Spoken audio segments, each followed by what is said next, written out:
Assalamualaikum warahmatullahi wabarakatuh. Salam sejahtera bagi kita semua. Kembali lagi berjumpa dengan kami di NI Channel. Pada kesempatan video kali ini saya akan membagikan tentang menindaklanjuti edaran pemutakhiran data sarana dan prasarana Dapodik untuk dak fisik bidang pendidikan.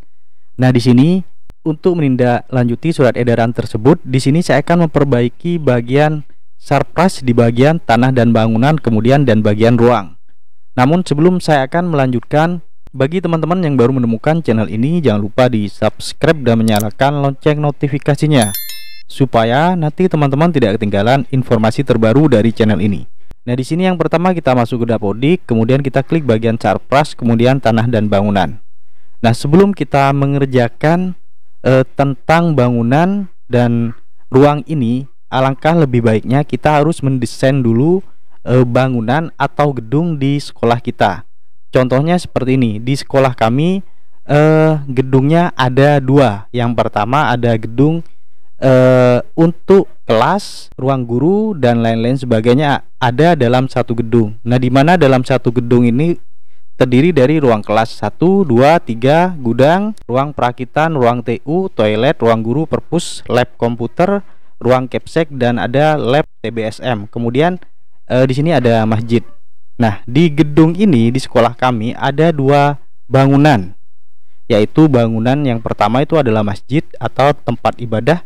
Kemudian ruang atau bangunan yang kedua ini ruang kelas, gudang dan lain-lain sebagainya itu ada dalam satu bangunan. Nah, kita sekarang menuju ke bagian Sarpras di Dapodiknya. Nah, di bangunan di sekolah kami hanya ada satu. Sebenarnya di sini harus ada dua. Jadi saya menginputkan di Dapodik yang kemarin itu salah, tidak melihat dari keadaan yang realnya. Nah, ternyata setelah saya cek, setelah saya koreksi, di sekolah kami ada dua gedung. Yang pertama ada masjid dan gedung sekolah yang di dalamnya terdiri dari ruang kelas, ruang guru dan lain-lain sebagainya. Nah, di sini saya akan perbaiki di bagian Sarpras. Nah, di sini di bagian tanah kita klik, kemudian kita klik yang di bawah. Di sini ada satu bangunan. Seharusnya ada dua bangunan.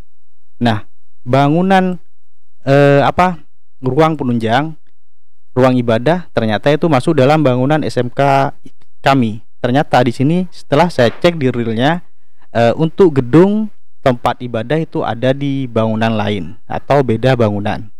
Nah, sekarang saya akan perbaikinya di sini. Yang pertama kita bagian Sarpras, kemudian kita tanah dan bangunan kita klik, kemudian kita klik bagian tanah, dan di sini saya akan menambahkan satu bangunan. Kita tambah terlebih dahulu bangunannya.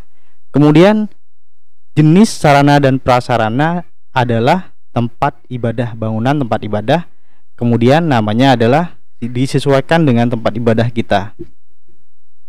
Seperti ini. Kemudian panjang dan lebarnya kita harus ukur terlebih dahulu.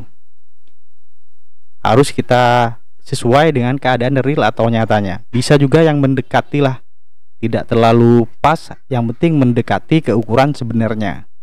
Misalnya panjangnya sekitar 20 kali 20, berarti di sini ada 40 seperti itu. Misalkan seperti ini hanya contoh saja. Kemudian kepemilikannya adalah milik. Kemudian nilai perolehan aset, saya tidak mengerti ini, jadi kita isikan 0 saja. Ingat, yang tanda bintang merah ini wajib kita isi. Jumlah lantainya hanya 1. Kemudian tahun dibangun. Nah, kita lihat di tahun dibangun masjid ini tahun berapa.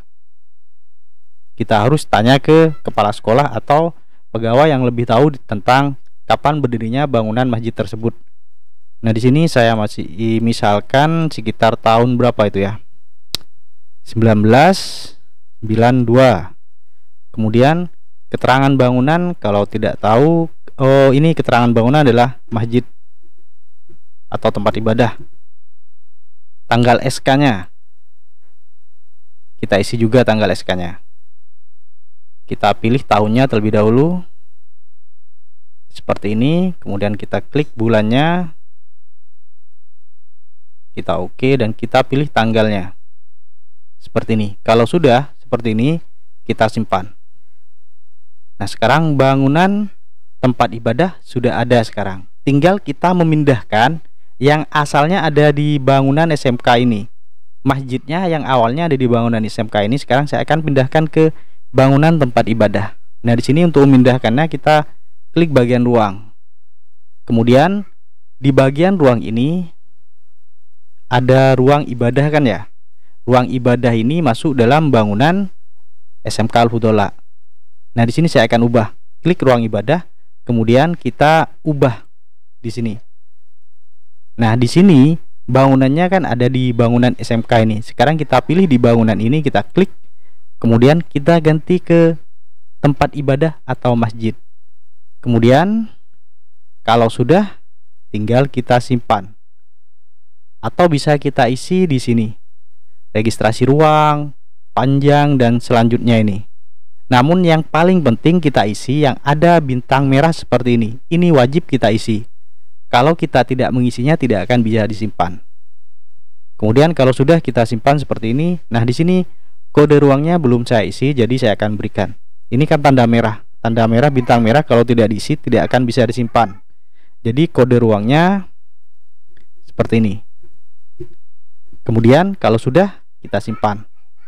Dan di sini sekarang kita reload di bagian ruang penunjangnya. Saya akan reload terlebih dahulu.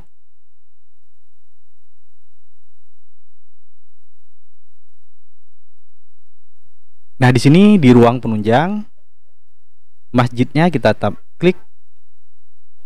Di sini masih ada masjid. Oh, sudah berubah nama ruangnya. Tadi kan nama bangunannya kan SMK, sekarang sudah berubah. Sekarang saya cek bagian Sarpras lagi, kemudian saya klik bagian tanah dan bangunan. Kemudian saya klik bagian ruang. Nah, di sini bangunan masjid, maksudnya ruang atau masjid ada di bangunan masjid. Kalau yang ruang kelas ini ada di bangunan SMK. Jadi sekarang sudah berubah. Kalau tadi di ruang penunjang ini, masjid ini ada di bangunan SMK. Nah, sekarang karena beda gedung atau beda bangunan, sekarang untuk ruang ibadah atau masjid sudah ada sendiri. Seperti yang saya gambarkan di seperti ini. Kemudian kita lihat di bagian Sarpras, kemudian tanah dan bangunan sekarang sudah ada 2. Nah, mungkin hanya seperti ini yang bisa saya sampaikan untuk saat ini tentang cara mengubah atau memindah ruang dari bangunan satu ke bangunan yang lainnya. Semoga apa yang saya sampaikan ini bisa bermanfaat bagi kita semua. Jangan lupa untuk terus mendukung channel ini dengan cara like, comment, share, dan subscribe. Terima kasih. Wassalamualaikum warahmatullahi wabarakatuh.